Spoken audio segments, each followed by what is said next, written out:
दोस्तों, देशवासियों, मेरी बात सुनो।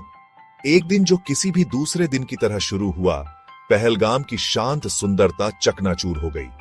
नफरत से भरे दिल वाले आतंकवादियों ने मासूम नागरिकों पर एक भयानक हमला किया। यह सिर्फ पहलगाम पर हमला नहीं था, यह भारत की आत्मा पर हमला था।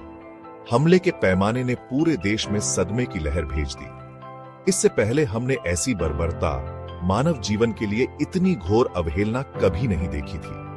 हमले के बाद की तस्वीरें हमेशा हमारी यादों में अंकित रहेंगी। जो हमारे पड़ोसियों के पापों के लिए हम जो कीमत चुकाते रहते हैं, उसकी एक भयानक याद दिलाती है। इस जघन्य कृत्य की जिम्मेदारी जल्द ही द रेजिस्टेंस फ्रंट ने ले ली। लेकिन हमें नामों से मूर्ख नहीं बनाया जाना चाहिए, क्योंकि इस आडंबर के पीछे लश्कर-ए-तैयबा का भयावह हाथ है। एक आतंकवादी संगठन जिसे पाकिस्तान द्वारा पोषित और आश्रय दिया जाता है। इस हमले में पाकिस्तान की संलिप्तता कोई आश्चर्य की बात नहीं है। सालों से हम उनके दोहरेपन को देखते आ रहे हैं। भारी सबूतों के सामने उनकी बेगुनाही के दावे खोखले लगते हैं। वे आतंकवादियों को सुरक्षित पनाह देते हैं, उन्हें बिना किसी डर के प्रशिक्षित करने और काम करने देते हैं। 2008 के मुंबई हमलों से लेकर हमारे देश को त्रस्त करने वाले अनगिनत अन्य आतंकी कृत्यों तक सबूत हमेशा पाकिस्तान की ओर इशारा करते हैं। वे आतंकवाद का पर्याय बन गए हैं, उग्रवाद का एक अड्डा जो पूरे क्षेत्र की स्थिरता के लिए खतरा है। हमारी बार बार की अपीलों, बातचीत में शामिल होने के हमारे प्रयासों के बावजूद पाकिस्तान ने अपने तरीके सुधारने से इनकार कर दिया है। वे नफरत और हिंसा की आग को हवा देते हुए एक खतरनाक खेल खेलते रहते हैं, लेकिन उनका समय समाप्त हो रहा है।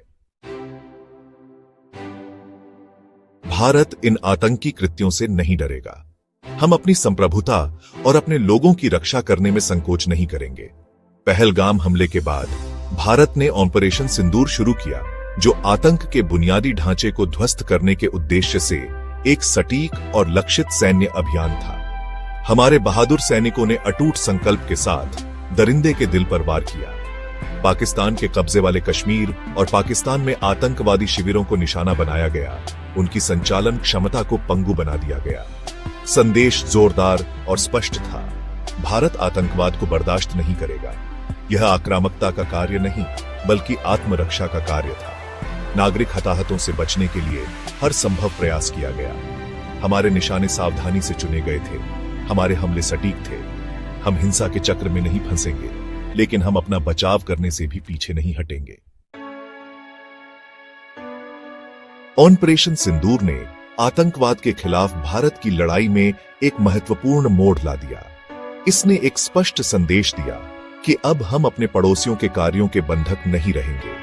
हम उनकी नफरत को खुद को परिभाषित नहीं करने देंगे। ऑपरेशन के बाद 2 बहादुर महिला अधिकारियों, कर्नल सोफिया कुरैशी और विंग कमांडर व्योमिका सिंह ने ऑपरेशन का विवरण प्रदान करते हुए राष्ट्र को संबोधित किया। उनका साहस और नेतृत्व हम सभी के लिए प्रेरणा है। ऑपरेशन सिंदूर सिर्फ एक सैन्य अभियान नहीं था, यह हमारे संकल्प का बयान था। यह दुनिया के लिए एक संदेश था कि भारत को धमकाया नहीं जाएगा। हम अपने पूरे अस्तित्व के साथ आतंक से लड़ेंगे। हम इस अंधेरे से पहले से कहीं ज्यादा मजबूत होकर उभरेंगे। राष्ट्र याद करता है।